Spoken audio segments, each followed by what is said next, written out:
microphone back.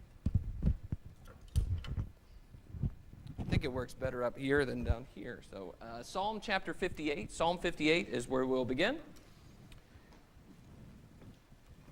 We're going to be looking at a number of the Psalms this morning. And so you do well to have a Bible open to that place. And we'll be following along through a number of Psalms and then into the New Testament in our time of study right now. Psalm 58. Good to see you this morning. I was gone last week. I was holding a meeting with the Highway 65 Church in Conway. And some of you came over and heard me and saw me. I appreciate that so much. So I haven't really been gone, but I have been gone from here. It's good to be kind of on my home court. And good to be here before you and be with you again. So appreciate those who filled in for me, particularly Taryn, who took on my class. And appreciate that so much. I guess Zach filled in. I don't know how that works. But anyway, Zach did a good job from what I heard. And so I appreciate those guys filling in while I was away. Psalm 58, beginning in verse 6. Psalm 58, verse 6 says, "O God, break the teeth in their mouths. Tear out the fangs of the young lions, O Lord. Let them vanish like water that runs away. When he aims his arrows, let them be blunted. Let them be like the snail that dissolves into slime, like the stillborn child who never sees the sun. Sooner than your pots can feel the heat of thorns, whether green or ablaze, may he sweep them away. The righteous will rejoice when he sees the vengeance. He will bathe his feet in the blood of the wicked. Mankind will say, surely there is a reward for the righteous. Surely there is a God who judges on earth."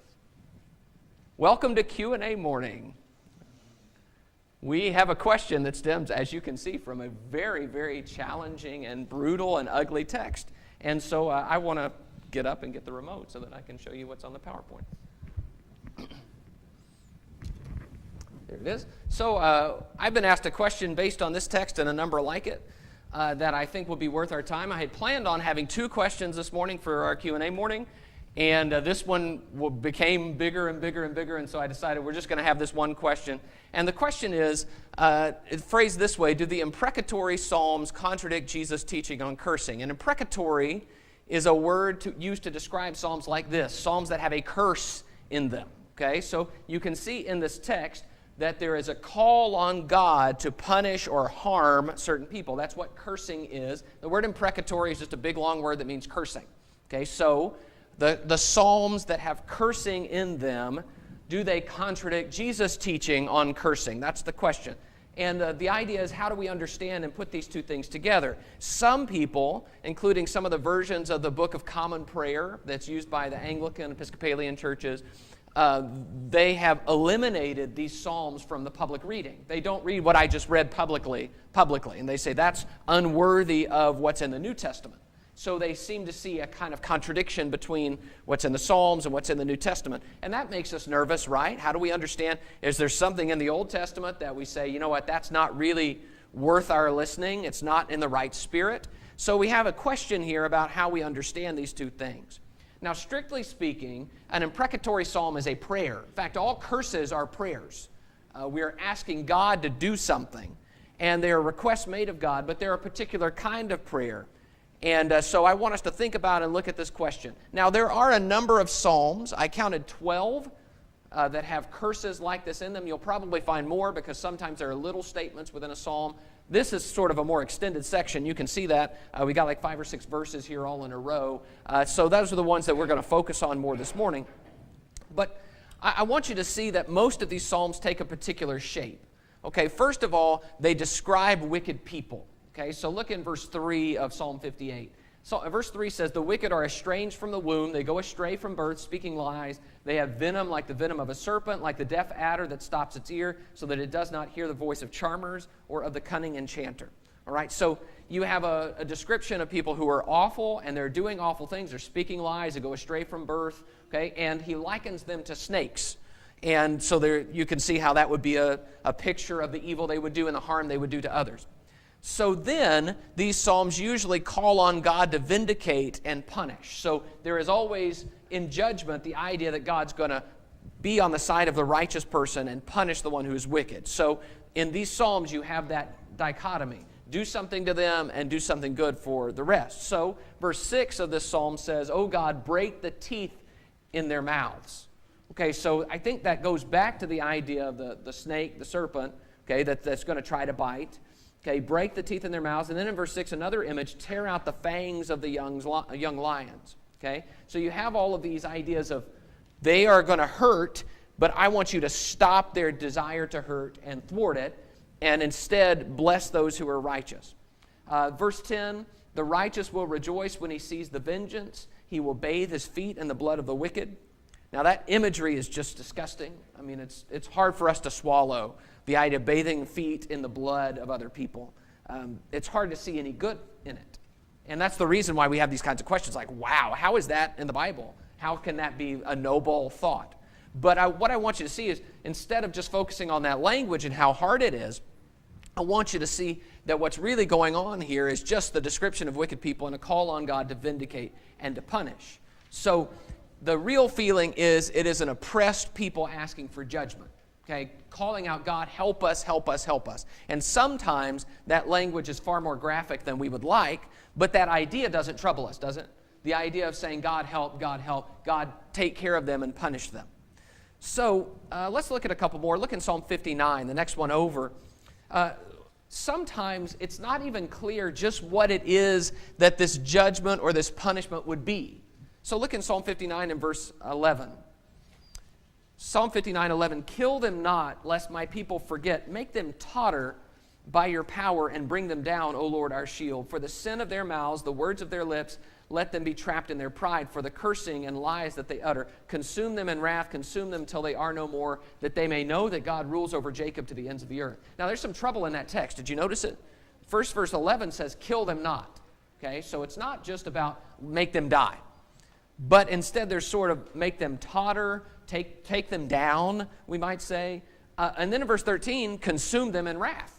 Well, wait a minute, I thought we weren't going to kill them. We're going to consume them instead. And then at the end of verse 13, consume them till they are no more, that they may know that God rules over Jacob to the ends of the earth. Well, if they're consumed, how do they know that? How can there be some kind of redemptive purpose where they understand something deeper about God and grow from that knowledge and are blessed by that knowledge if all they are is consumed?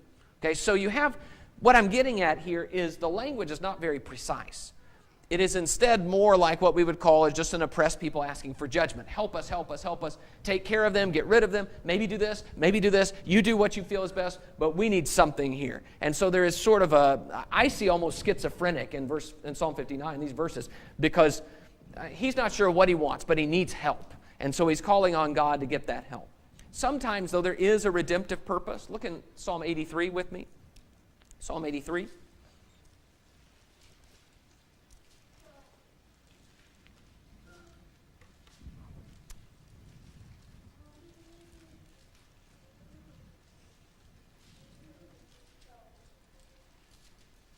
So Psalm 83 in verse 9. Do to them as you did to Midian and as to Sisera and Jabin at the river Kishon, who were destroyed at Endor, who became dung for the ground. Make their nobles like Oreb and Zeeb, and all their princes like Zebah and Zalmunna, who said, let us take possession for ourselves of the pastures of God. So here are people that tried to wipe out Israel. He says, make these people like the people who tried to wipe out Israel in the past, where you delivered and you saved and you punished them. Verse 13. Oh my God, make them like whirling dust, like chaff before the wind, as fire consumes the forest, as the flame sets the mountain ablaze, so that you may pursue them with your tempest and terrify them with your hurricane. Fill their faces with shame, that they may seek your name, O Lord. Let them be put to shame and dismayed forever. Let them perish in disgrace, that they may know that you alone, whose name is the Lord, are the most high over all the earth. Did you notice verse 16 there? Fill their faces with shame, that they may seek your name. You see, there's some kind of hope that maybe you can humble them. They could be ashamed, and then they'll seek your name. And then, of course, that same idea in verse 18, that they may know that you are the one who is most high over the earth. So there is redemptive idea here, too, where it's not just kill them, although he does say kill them. It's not just consume them, although he does say consume them. It's also change their spirit in some way, humble them so that they'll begin to seek you and understand something better about you. So I cannot talk about the imprecatory Psalms without talking about the two worst ones, which surprisingly, that number 2 does not include the one we started with about the snail dissolving into its own slime. Okay, it's not that one, believe it or not, which, by the way, I know that I probably gave all our young people a verse that they're going to love to read from now on, the one about the snail dissolving into its own slime. But there are two that are particularly graphic that we need to talk about if we're going to broach this topic, because these are the ones that are the big ones in the Old Testament. Look in Psalm 109.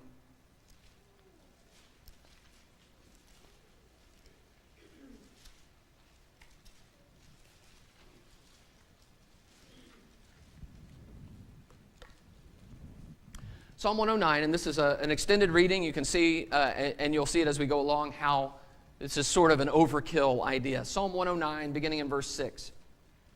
It says, "Appoint a wicked man against him. Let an accuser stand at his right hand. When he is tried, let him come forth guilty. Let his prayer be counted as sin. May his days be few. May another take his office.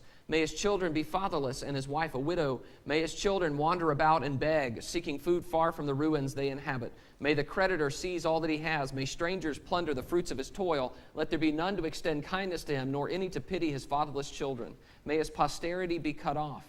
May his name be blotted out in the second generation. May the iniquity of his fathers be remembered before the Lord, and let not the sin of his mother be blotted out. Let them be before the Lord continually, that he may cut off the memory of them from the earth. For he did not remember to show kindness, but pursued the poor and needy, and the brokenhearted to put them to death. He loved a curse. Let curses come upon him. He did not delight in blessing. May it be far from him. He clothed himself with cursing as his coat. May it soak into his body like water, like oil into his bones. May it be like a garment that he wraps around him, like a belt that he puts on every day. May this be the reward of my accusers from the Lord, of those who speak evil against my life." Now, to help with the sense of this, I really think that we should read this as him or his as the emphasis. Like in verse 8, may his days be few. May another take his office. May his children be fatherless. Because what this is a prayer that all the stuff he's trying to do to me, let it be done to him. Okay? He is trying to hurt me, and I want all his stuff to come back on his head. So that's the sense of the prayer. All the evil he's trying to do to David needs to be done to him. But we can't really go along with a lot of this language. At least I can't personally. The idea of basically punish him, punish his children, take care of all the stuff, take it all away, and blot out his memory and all that stuff. It just seems like, I mentioned the word overkill. I think that's the word. It seems like too much. So while I can't go along with some of the language, I think we can understand the idea. When evil people do evil things to God's people, what do God's people do? They ask God for help. That's what we do. So that's what's going on here, even though I can't really go along with some of the language. And the request here is specifically, repay them for their evil. Do what they wanted to do to me, to them. And so there's a prayer for justice. And that is justice in its most literal sense, that what you did to me is done to you. And that's what he's praying for here. But that is an imprecatory psalm, and we have to ask the question, is that somehow contradicted by what Jesus is later going to teach? And Psalm 137 is the other one that is the most graphic.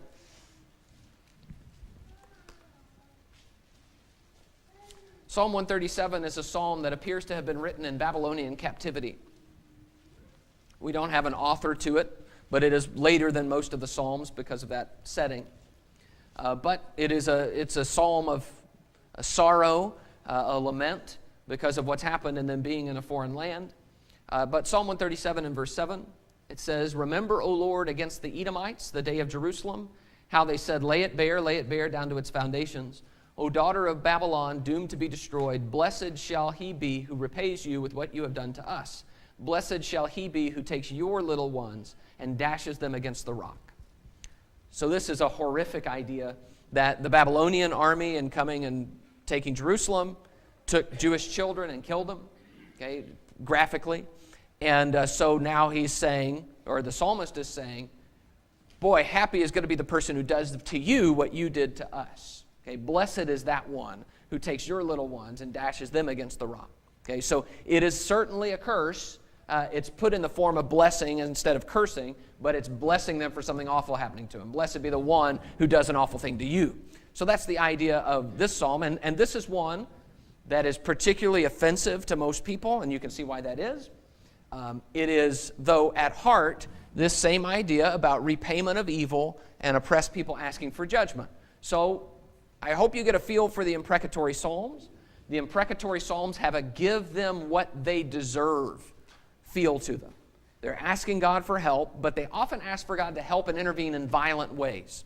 Okay, so that's the idea of what we're doing. So now, let's take a minute and talk about Jesus and what Jesus and Paul say about cursing. Let's go to Luke chapter 6.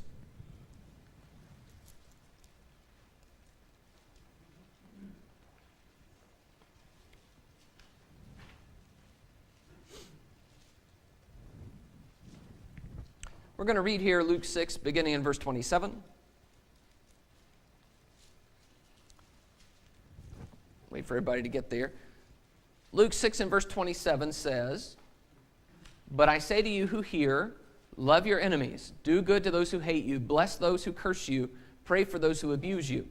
To one who strikes you on the cheek, offer the other also, and from one who takes away your cloak, do not withhold your tunic either.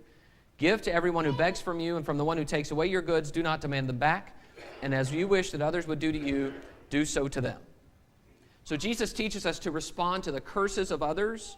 You see that there in verse 28 with blessing. Bless those who curse you.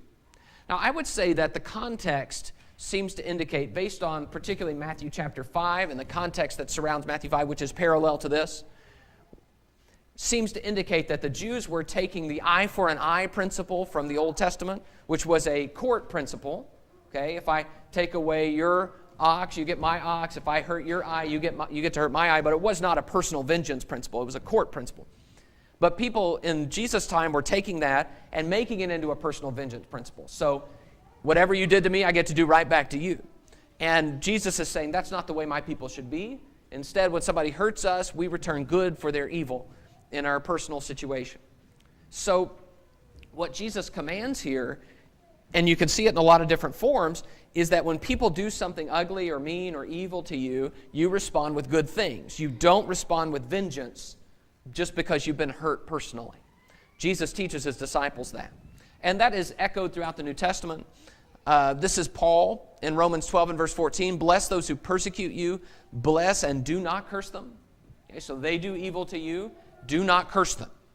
Bless them instead. Say kind things or good things. Blessing is praying to God about them. It's a request for God to do good. Cursing, of course, is a request for God to do something that will harm them. And then James 3 and verses 9 to 10, "With it we bless," talking about the tongue, "with it we bless our Lord and Father, and with it we curse people who are made in the likeness of God. From the same mouth come blessing and cursing. My brothers, these things ought not to be so." So James says cursing and blessing shouldn't both come out of our mouths. We should be people who are a blessing people, not a cursing people. So we shouldn't speak evil of one another. And James repeats that in several places. Peter also says the same thing about this. That we return, instead of returning a curse, we return a blessing when others do evil to us. So you see how there's a problem now, because those seem to be, in Psalms, seem to be curses, and now New Testament authors seem to be clearly saying, don't curse.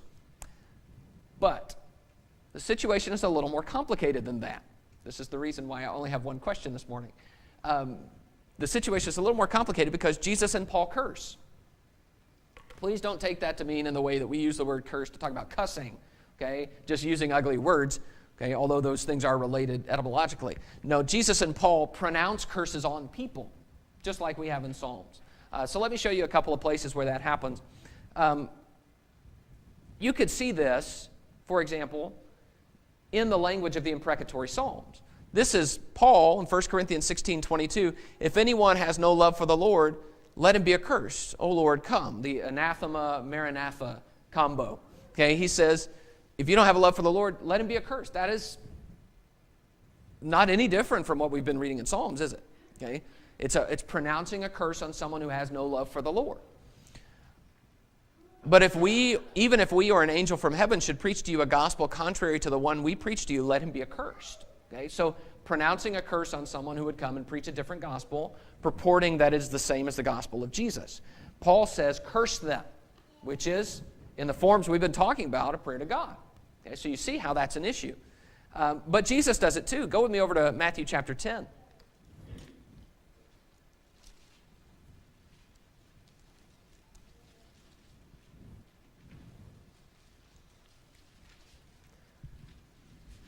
Matthew 10 and verse 14. This idea of cursing, in my view, comes up a lot when the apostles go out preaching and Jesus goes out preaching and they have certain responses from people. Paul does too. Matthew chapter 10 and verse 14, Jesus says, "If anyone will not receive you," talking to his disciples, "or listen to your words, shake off the dust from your feet when you leave that house or town. Truly I say to you, it will be more bearable on the day of judgment for the land of Sodom and Gomorrah than for that town." So he is saying, you'd shake off the dust for your feet, which he says later is a witness or a testimony against them. and that when judgment comes, they're going to be judged. He's pronouncing a judgment on them. Turn the page to Matthew 11 and verse 20. Matthew 11 and verse 20. It says, "Then he began to denounce the cities where most of his mighty works had been done because they did not repent. Woe to you, Chorazin! Woe to you, Bethsaida! For if the mighty works done in you had been done in Tyre and Sidon, they would have repented long ago in sackcloth and ashes. But I tell you, it will be more bearable on the day of judgment for Tyre and Sidon than for you. And you, Capernaum, will you be exalted to heaven? You will be brought down to Hades. For if the mighty works done in you had been done in Sodom, it would have remained until this day. But I tell you that it will be more tolerable on the day of judgment for the land of Sodom than for you." When you see those words, woe to you, okay, that is a curse. That's the form of a curse. And Jesus says that a lot to the scribes and Pharisees, remember? In Matthew 23, particularly over and over and over again, woe to you, scribes and Pharisees, hypocrites. He is saying, God give you woe. God do something to you that's going to cause you to grieve. And that's what he's saying here. Woe to you because things are about to happen to you. You're going to be judged, and it's going to be awful because of what you've done. He denounces them, is the word Matthew uses. This is the same Jesus who told us, bless those who curse you. He's the same Jesus. Okay, but he does pronounce what we would call a curse. And Paul does something similar when he preaches, this is in Corinth, it says, when they opposed and reviled him, he shook out his garments and said to them, your blood be on your own heads. I am innocent. From now on I will go to the Gentiles. Paul has that mental construct, it seems to me. He says that several times. Your blood be on your heads. I'm clean. Okay, I've done what I can. I am innocent of the blood of all men, he says in Acts 20. And the idea seems to be that Paul is saying, you're on your own now, and your rejection and the curse that comes from it is your fault. It's no longer my fault. I've done my part. I've done what I could. But this is language like a curse. And then there is, and we're not going to look at it for time's sake this morning, in the book of Revelation, a number of places, but I'm thinking particularly Revelation chapter 18, where those in heaven are exulting over the falling of this great harlot, this great prostitute, Babylon. And the language is just like an imprecatory psalm. So, I hope you're getting the feel I'm trying to give you, which is this is a much deeper question than it appears to be at first glance. Okay, so, how do we make sense of all of this? Do the imprecatory psalms contradict Jesus' teaching on cursing? First of all, let me just say this. I'm going to give you 3 ideas here that are the best I can do to kind of make this all mesh together, and then you're going to have to deal with it for yourself. So, some of the problem is with wording and imagery. Okay, part of the issue we have with this is that it just sounds so bad. And that's the reason I started the way I started, where we read this thing about bathing in the blood of the wicked, bathing our feet, and we read this thing about the snail dissolving into its own slime and break their teeth and all that kind of thing, is because it's so violent.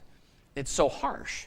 But you know, we talked about this a few months ago when I talked about genocide, and I talked about the fact that the Jews in ancient times lived in an entirely different world than we live in. And it was a much more violent world, and their logic often seems barbaric to us, because we live in a more modern time. And I think that's to be expected. It's to be expected that we live in a different culture than they lived in, and so some things are going to offend our sensibilities more than others. But I think that's part of the disconnect here. Remember, David lives in a time when the enemies of God are trying to kill them. And he asks for God's help. So what do you think he's going to ask for? God, I need your help. They're trying to kill me. Can you maybe incapacitate them? Wound them? I mean, what's he going to ask for? Really? They're trying to kill me. What's natural? Kill them. Stop them. Don't let them win. Because whatever you do, they're probably going to keep trying to kill me. Remember Saul? Okay? Where Saul's chasing David. How many times does David do the right thing with Saul? And what happens? He keeps coming back, trying to kill him again. How many spears does he have to throw at him before it's like, God, can you please do something? So you see the difficulty that just has to do with wording and imagery. The other part is, I think a great deal of the imagery in these Psalms comes from what they're trying to do to them. So my enemies are trying to do this to me. I want you to do it to them. And so it sounds awful to us, and it is awful, because awful things, the evil people are trying to do to me. So it's God, you see what they're doing and act and reward them for their evil. We're looking at a very different perspective here. That's the second thing I would say about this. Anytime that you have this feeling, when something strikes us as strangely as these Psalms strike us, you know that feeling that you're experiencing as you read that and you think, why is this in the Bible? How can this be? That's not the way I think. That's not the way I pray. That's not the way I live. That feeling is a worldview feeling.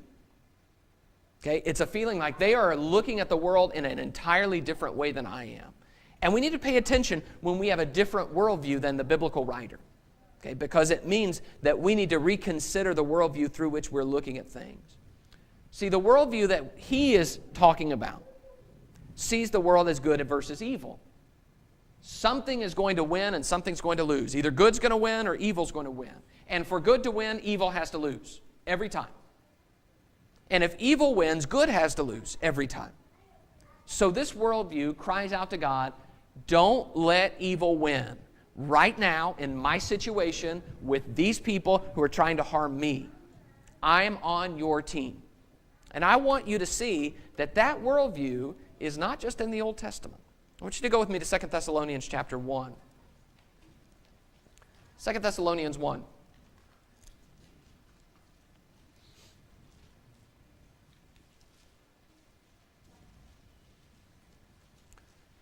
Second Thessalonians 1 and verse 5, it says, "This is evidence of the righteous judgment of God, that you may be considered worthy of the kingdom of God, for which you also are suffering.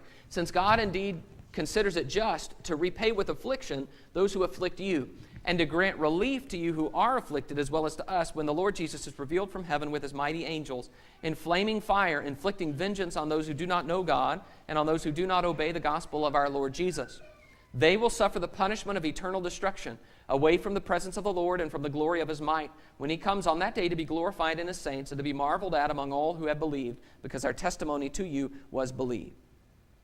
Notice that this is the New Testament. This is describing the return of Jesus. This is the Christian hope. And he says specifically, verse 6, that it is just for God to repay with affliction those who afflict you. Doesn't that sound like the Imprecatory Psalms? Okay? That they're going to have done to them what they've tried to do to you. And then he says, verse 7, to grant relief to you who are afflicted. So that same idea of his people crying out for justice and God giving justice and rewarding those who are faithful to him and punishing those who are evil, that same idea is here in the New Testament. So they've done wrong to us, and the hope is that God will restore the world to right, judge the wicked, punish the wicked, reward the righteous. When I say that we have a worldview difference, a different perspective, what I am saying is we have adopted a different worldview. Because in our time, this is the way the world looks at evil. Evil things happen, but there's not much you can do about it, and the best you can do if something bad happens to you is learn to live with it and move on. That's what our world teaches you. Okay? And that is not the perspective of the biblical writer. Because the biblical writer believes in a God who does not forget evil, and a God who will punish evil and restore justice and restore the world to right.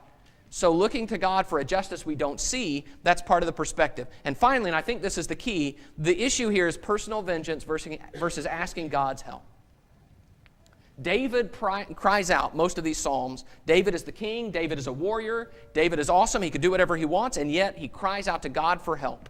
Do you remember what he says when Saul comes to kill him? He says, "May the Lord judge between me and you. May the Lord avenge me against you, but my hand shall not be against you." You hear the difference? May God do something to you. That's a curse.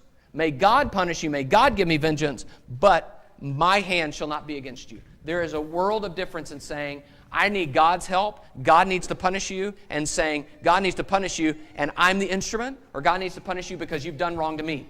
That is not the issue. This is not a personal vengeance issue.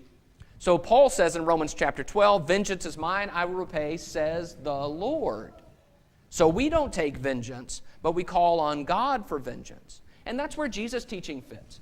Jesus' teaching is you don't take personal vengeance. Someone strikes you on the one cheek, you turn the other to him. But you can cry out for God to help and for God to do something to help out in that situation. Not because you've been hurt, but because God punishes evil. So, let me summarize and we'll be done.